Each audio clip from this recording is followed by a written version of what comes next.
Welcome to Mr. Criminology, where we share for you to learn and succeed.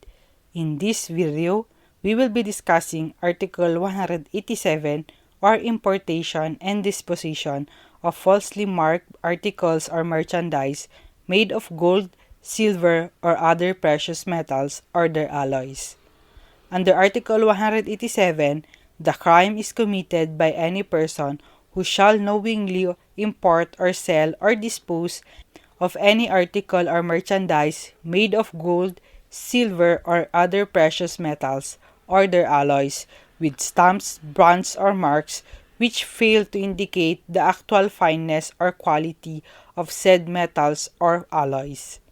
Para maging liable sa article na ito, may tatlo itong elements.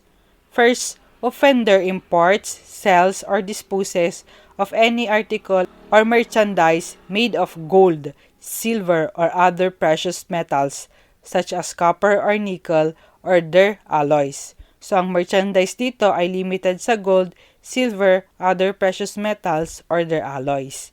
Second, stamps, brands, or marks of these articles of merchandise fails to indicate the actual fineness or quality of said metals or alloys.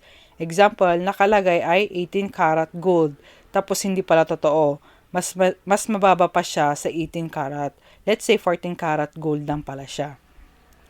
Third, offender knows that the stamps, brands, or marks fail to indicate the actual fineness or the quality of the metals or alloys.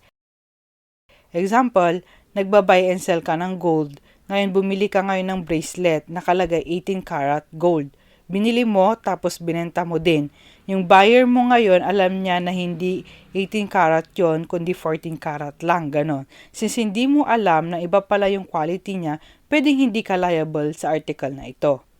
Thank you for watching. If you like this video, don't forget to share it and to subscribe.